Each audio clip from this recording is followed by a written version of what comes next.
My name is John Traynor. I'm CEO of Onside. Onside is a management consultancy, and we focus in particular within the industry of sponsorship on bringing intelligence to the conversations that are being had between various stakeholders, from sponsors to rights holders, to ensure that those discussions are rooted and grounded in the right types of information. Sponsorship is actually in a very good era at the moment.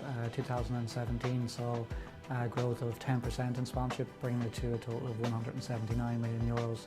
And this momentum is likely to roll into 2018. In our most recent industry survey, we found that the intentions of sponsors was to continue that growth, and the expectation is that for the first time sponsorship will exceed the 200 million euro mark in 2018.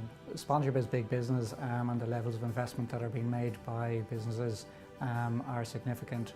In terms of the biggest sponsorship deals in Ireland, probably the three biggest would be to be found in the venue naming rights space and within the national team space. So, for example, Aviva have just announced the extension of their sponsorship of Aviva Stadium for another 5 years, and three sponsorship of the Three Arena again are very significant multi-million euro investments over what is essentially really long-term deals. So in a lot of cases we're talking about an investment of over 10 years.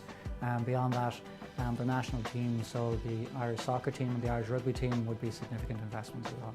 In terms of the objectives for why businesses are spending on sponsorship, the foundation is absolutely having their brand built in terms of awareness, but it's not necessarily awareness for awareness' sake, but rather to create familiarity around their business and their brand.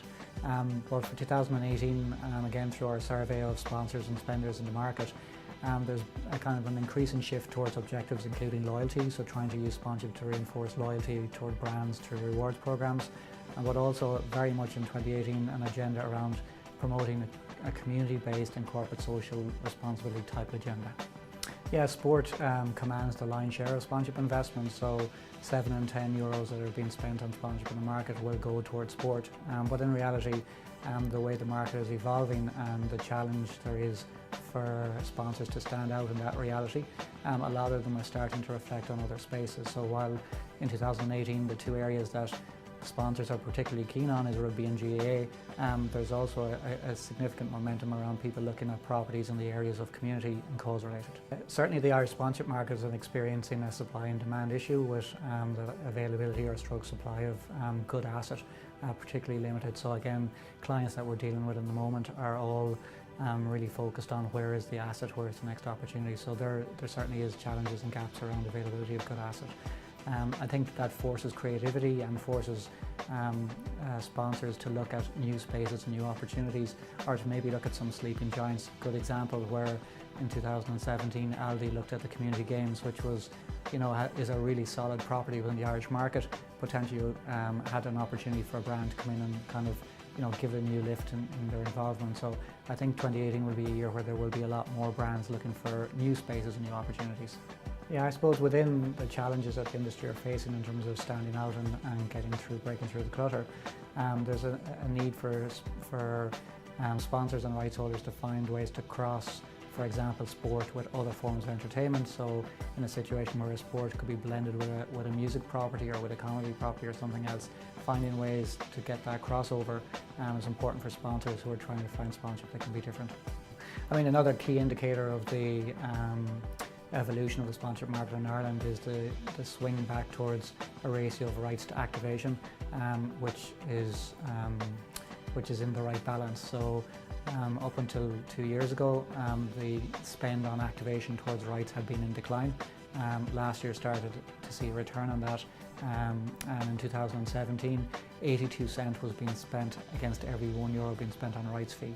We're not saying that that's necessarily the perfect formula, and in fact on a global level it's quite a bit behind the ratios you would see in North America or even in Europe, which are much more than 1 times on activation versus rights, but at least it's going in the right direction.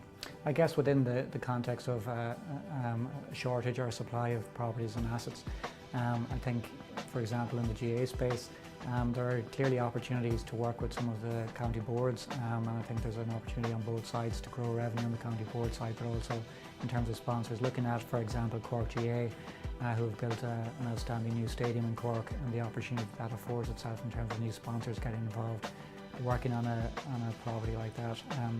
But then I suppose on the other end of the spectrum, looking outside of sport, it's about looking at landmark events that provide an opportunity, such as the World Meeting of Families this summer, which potentially with the Pope as a central part of this event, potentially generating significant volumes of people who are going to be collected on one experience. So beyond that, I think it's looking outside of the obvious spaces. You know, there's sports like hockey, sports like basketball that are in transition in terms of what they can offer a sponsor, and I think they're the ones to watch too.